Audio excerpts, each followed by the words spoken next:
Magandang araw kaagapay. Welcome to Kapitira, a 15-minute program where we talk about the goodness and the greatness of our God. Ako po muli si Pastor Rolly Victira from GCF Makati, and I'm excited to study the Word of God with you sa araw na to. I hope you have your coffee ready.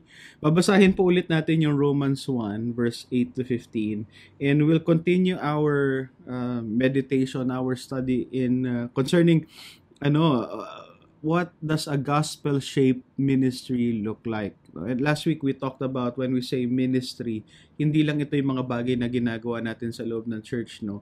But our day-to-day life, lahat ng ginagawa natin, yung pamumuhay natin, no? Our way of living in this world.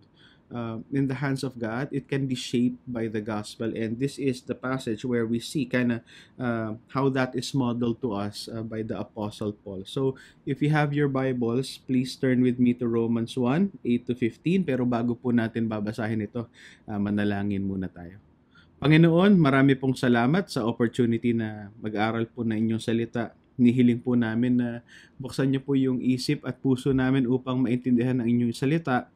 At ito po ay aming maipamuhay. Salamat Panginoon dahil ang desire nyo na pwede nyo po kaming baguhin, you can transform us, shape us into your image so that we can live lives that are pleasing to you. So we commit our study to you today. Lord, would you be glorified?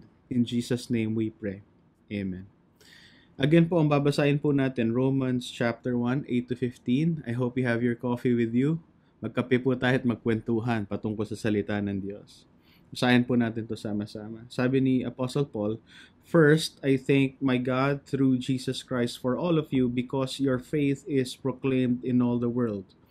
For God is my witness, whom I serve with my spirit in the gospel of His Son, that without ceasing I mention you always in my prayers, asking that somehow, by God's will, I may now at least succeed in coming to you, for I long to see you, that I may impart to you some spiritual gift to strengthen you.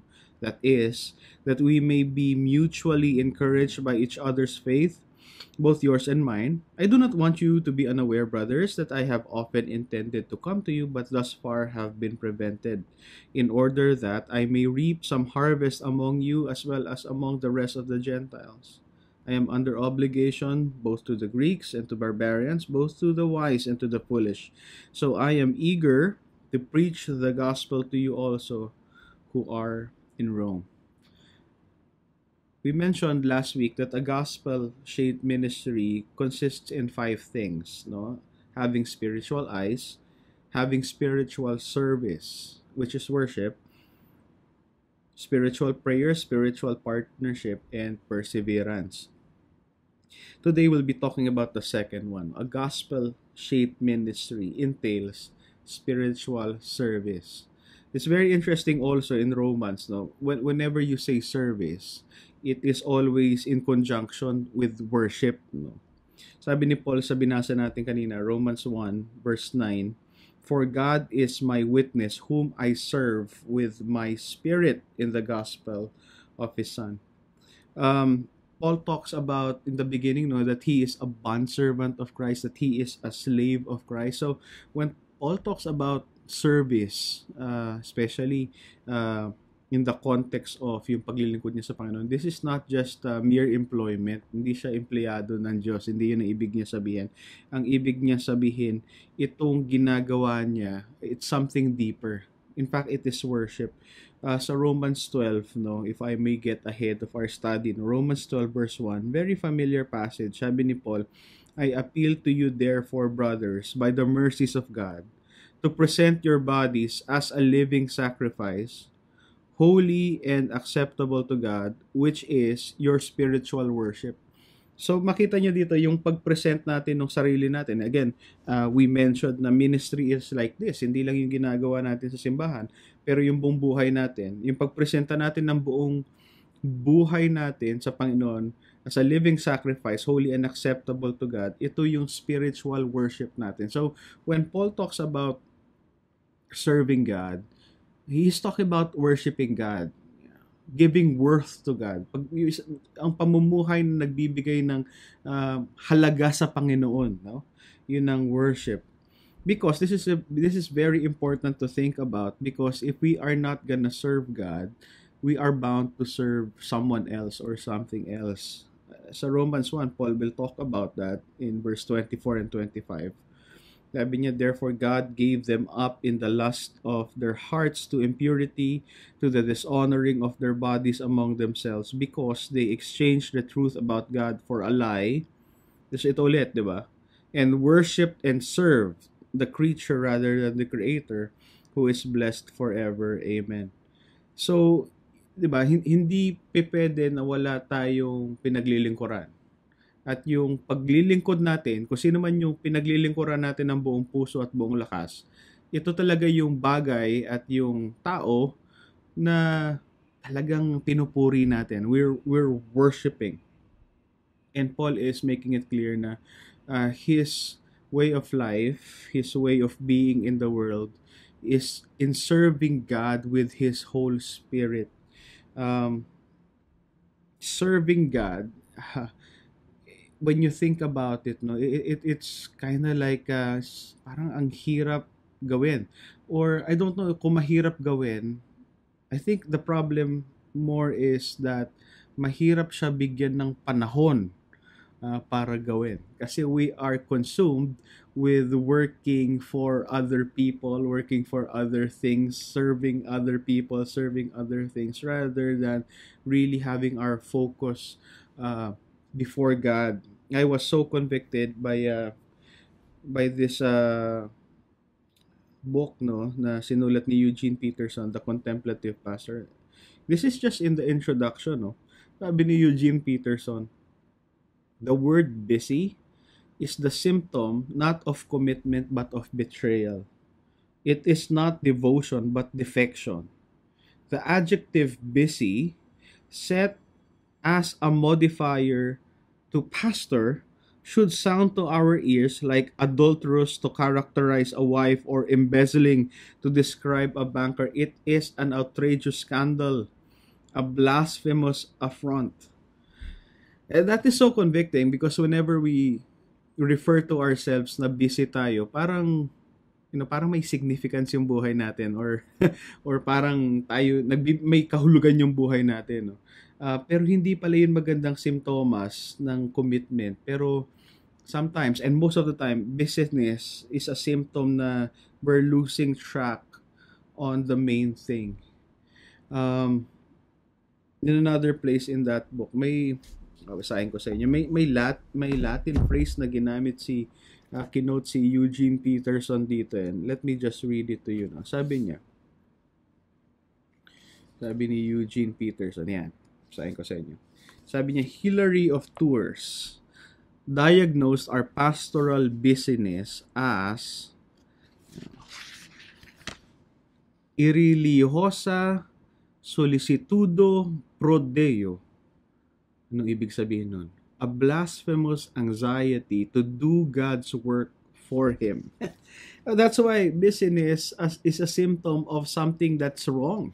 Because whenever we're busy, we're operating most of the time under anxiety. And specifically, and I'm so convicted as a pastor, no, an anxiety to do God's work for Him. Now, you don't have to be a pastor to have that. That we are busy not because we love somebody, but more so we're busy because we're anxious about something going wrong. We are busy because we are driven by fear. We are busy because we're losing sight of our faith in God. And we overexert ourselves sa mga trabaho natin because sometimes we lose sight of the truth that God provides. That God is the one who holds our health, that God desires our rest. And whenever we're busy, it is a symptom of us trying to control our lives, control other people's life, rather than letting God be sovereign over all. Anxiety-driven. Sabi din ni Eugene Peterson, busyness is also a symptom of vanity. Pagka-vain, yung gusto mong to appear significant, to appear important. Have you ever done that? May kausap ka sa phone, sabi, busy ako, ganyan. Implication being parang, madami akong gagawin and you are not very important, you know, compared to the rest of the things I have to do. It is very vain. And sometimes I'm guilty of that, no? Parang kung hindi ka busy, parang walang halaga yung buhay mo. And that is not a virtue, no? And sa pangatlo, sabi niya, dito ako na ano, no? Dito ako nagulat kasi I did not expect this.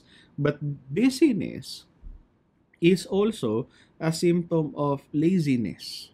Oh, laziness and busyness, pwede ba yon? Kaya ka nga busy kasi hindi ka tamad. Pero you know what? Pag busy ka pala, most of the time, kaya ka busy kasi lazy ka to organize your schedule. So, hinahayaan mo na lang yung ibang tao to manipulate your schedule. Or, kaya ka busy kasi lazy ka to address the important things that you have to pay attention to. So, napapako pa na urgent yung ginagawa mo. Pero yung the preparation for that not to be urgent, yung important stuff, you're not really paying attention to that. So, nalulunod tayo ng mga kailangan na natin gawin ngayon kasi we have been very lazy. We have been very complacent to do the important stuff. Kasi mga importante yung mga bagay, sometimes napupush off natin yan eh. Parang prayer, di ba? Tsaka na tayo magpre-pray, babawi na lang tayo sa Sabado. Pero hindi nangyayari yun. Kaya ka anxious kasi hindi ka nakapag-pray. And, you know, but if you have done that, you have been diligent in doing the important stuff, then this will not happen. Even in task management, no? Or probably studying for an exam, kung you have been really diligent, not only listening to the lesson but learning it, then the review is not gonna be so hard, di ba? So busyness is a symptom of us not being wholeheartedly serving God, even in church work. And I'm so convicted by this, no? But it takes spiritual service, no, to have a gospel-shaped work, work na worthwhile. Ubos na yung 15 minutes ko. Sana na bless kayo dito sa ating short study, short meditation in God's Word. Pero bago tayo maghiwa-hiwalay, manalangin muna tayo. Thank you, Lord, because you're a God who's never busy. You always have time for your children. Even though you manage the whole world, the whole universe, Lord, you still listen to our prayers. You are so present to us. And help us, Lord, to be like you, to learn from you, that we will not be driven by yung mga anxiety namin, vanity namin, yung pride namin, tsaka yung complacency namin. But Lord, to be driven by your example in your word, so that we would prioritize things that are meaningful and worthwhile. Thank you, Lord, for our opportunity to study your word today. Would you be glorified in our lives? In Jesus' name we pray. Amen. Maraming salamat po muli sa pagsama sa akin dito sa Kapitira. Ako po muli si Pastor Rolly Victira. Ang programa po natin ay matatagpuan sa Facebook at sa Spotify. At syempre dito po yan sa ating FEBC Radio TV. See you again po next time. Bye-bye.